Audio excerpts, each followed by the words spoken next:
Alain, propos d'un Normand. La guerre moderne. Les idées durent bien plus longtemps que les faits.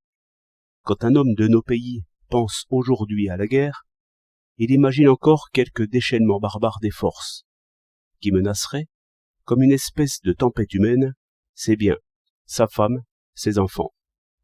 Il fut un temps où tout établissement prospère et gouverné selon la paix était perpétuellement menacé d'une invasion, c'est-à-dire d'une spoliation et d'un massacre, contre quoi il était raisonnable d'entretenir des gardiens vigilants, vivant du travail des autres et hautement honorés par surcroît.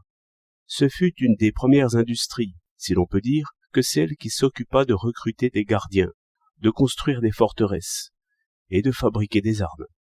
Et c'est alors que l'on forma la célèbre maxime « Si tu veux la paix, prépare la guerre ». Que de chemin depuis ce temps-là. Aujourd'hui, la guerre réelle, celle qui protège les biens et les personnes, se fait par les forces de police, qui sont assurées d'une prompte victoire dès que l'ennemi se découvre. Le grand travail est de le poursuivre, car il est perpétuellement en fuite.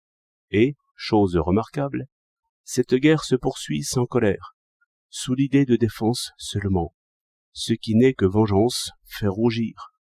Personne ne supporterait le spectacle de la roue, de l'écartèlement, du bûcher, du plomb fondu. Cela est agréable à penser.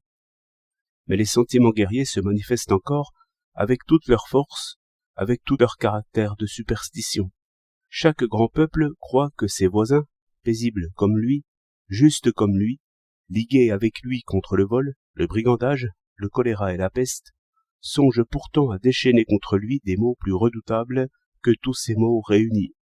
On s'étonne des superstitions, mais en voilà une, plus funeste que toutes les autres, et aussi peu vraisemblable, démentie de plus par une longue paix.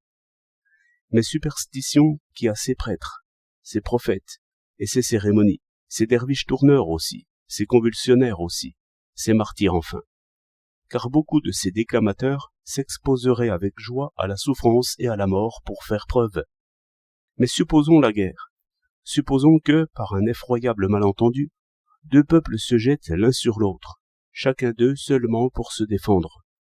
C'est alors, citoyens, que vous devez, sans délibérer, défendre vos biens, vos femmes, vos enfants, vos vieux parents. Mais point du tout. La force est disciplinée. Il y a un droit de la guerre, sur lequel tous s'accordent. Les faibles ne seront point massacrés. Les biens du vaincu ne passeront pas aux mains des vainqueurs. La propriété se prouvera, après comme avant, par pièces notariées. Ainsi la force, même dans ses excès, mettra son honneur à prouver qu'elle n'est point la force, mais le droit armé. Et voyez ce que devient la fameuse maxime « Si tu veux la paix, prépare la guerre ». Dans les faits et dans les mœurs est enracinée cette maxime de la civilisation universelle. Si tu ne te défends pas, il ne te sera fait aucun mal. En sorte que l'idée même de la guerre n'a plus d'autre soutien qu'elle-même. Et c'est parce que l'on croit à la guerre qu'on la fera, si on la fait. Changez cette opinion, et voilà la paix assurée. Voilà pourquoi les arguments les plus simples, et sans subtilité aucune, sont bons à répéter. 27 mars 1913